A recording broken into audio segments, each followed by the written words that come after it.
Susmita,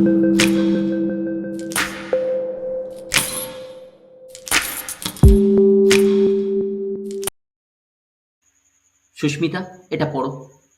past perfect continuous tense সংজ্ঞা। Past perfect continuous tense অতীতে একটি কাজের স্থায়িত্ব বা সময়কাল বোঝায়।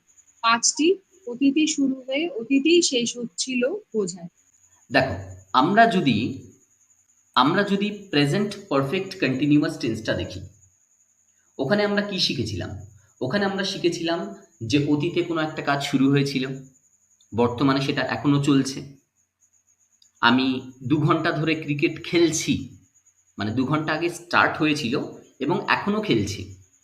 তখন আমরা present perfect continuous tense use করেছিলাম।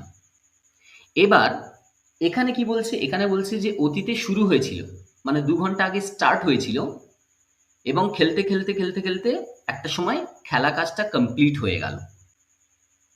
অর্থাৎ ওই যে সময়কালটা 2 ঘন্টা ধরে, আমি প্রেজেন্টের ক্ষেত্রে বলছিলাম যে আমি 2 ঘন্টা ধরে খেলছি, অতীতে এসে এটাই বলবো যে আমি 2 ঘন্টা ধরে খেলছিলাম।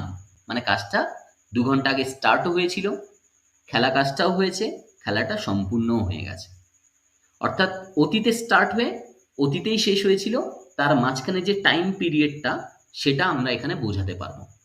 টাইম পিরিয়ডটা বোঝানোর জন্য আমাদেরকে একটুখানি প্রেজেন্ট পারফেক্ট কন্টিনিউয়াস টেন্সের নোটে যেতে হবে। ওখানে আমরা শিখেছিলাম যে কিভাবে আমরা ফর ইউজ করতে পারি, কিভাবে আমরা সিন্স বা ফ্রম ইউজ করতে পারি। সিম্পলি আমরা জানি যে যদি আমরা ডিউরেশন মেনশন করতে চাই, তখন আমরা কি করব? তখন আমরা ফর ইউজ করব। যেমন এখানে দেখো বলাই হয়েছে যে ফর আমরা কখন ইউজ করি? আমরা ফর ইউজ করি সময়কাল প্রকাশে। ওকে, ক্লিয়ার হলো না?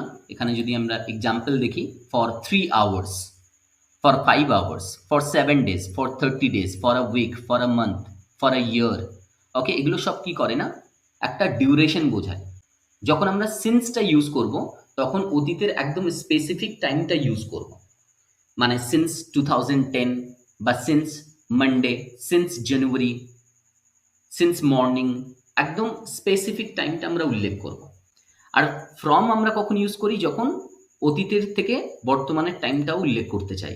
যেমন from morning to now, okay, from January to December, এরকমভাবে আমরা উল্লেখ করতে পারি। তখন আমরা ফ্রম ইউজ করব। এই সেম কনসেপ্টটা টাইমটাকে বোঝানোর জন্য বা সময়কালটাকে বোঝানোর জন্য, এই সেম কনসেপ্টটা আমরা এখানেও অ্যাপ্লাই করতে পারবো পাস্ট পারফেক্ট কন্টিনিউয়াস টেন্সে। সো পাস্ট পারফেক্ট কন্টিনিউয়াস টেন্সে আমরা তাহলে এটাই দেখলাম যে অতীতে কাজটা শুরু হয়েছিল, অতীতেই শেষ হচ্ছিল, এটা বোঝালো। প্লাস আমরা এটুকু বুঝলাম যে কিভাবে আমরা ডিউরেশনটাকে মেনশন করছি। যেমন এখানে বলেছে আমি 2 ঘন্টা ধরে খেলছিলাম, I had been playing for 2 hours. Okay, এবার ফর্মুলাটা দেখে নাও। ফর্মুলাতে আমরা মনে রাখবো যে সাবজেক্টের পর, আমরা যেমন প্রেজেন্ট পারফেক্ট কন্টিনিউয়াস টেন্সে দেখেছিলাম যে সাবজেক্ট অনুযায়ী হ্যাভ বিন অথবা হ্যাজ বিন ইউজ করতে হয়, অতীতের ক্ষেত্রে জাস্ট এইটুকুই মনে রাখবো যে আমরা হ্যাড বিন ইউজ করব, সাবজেক্ট যাই হোক না কেন। Subject plus had been plus V1 plus ING plus object. So এখানে বলা হচ্ছে যে I had been playing for 2 hours, subject যাই হোক না কেন, হ্যাড বিন ইউজ করলাম, মেন ভার্বের সাথে আইএনজি অ্যাড করলাম, ডিউরেশনটা মানে সময়কালটা এখানে আমরা উল্লেখ করে দেবো। নেগেটিভ করবার জন্য হ্যাড নট বিন ইউজ করতে হবে, আর ইন্টারোগেটিভ করবার জন্য হ্যাড শব্দটা আগে আনতে হবে।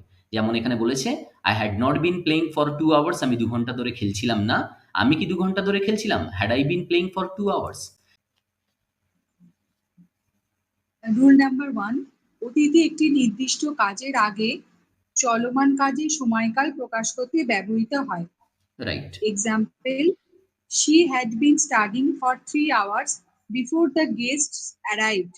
অতিথিরা আসার আগে সে 3 ঘন্টা ধরে পড়ছিল। Right, right. অতিথিরা আসার আগে। ওকে, অতিথিরা আসার আগে সে কি করছিল? সে 3 ঘন্টা ধরে পড়ছিল। আমার এইটুকু বাক্য, সে 3 ঘন্টা ধরে পড়ছিল, এটা কিন্তু আমার পাস্ট পারফেক্ট কন্টিনিউয়াস টেন্স বোঝানোর জন্য যথেষ্ট। She had been studying for 3 hours, এইটুকু আমরা এতক্ষণ তো শিখেই নিয়েছিলাম।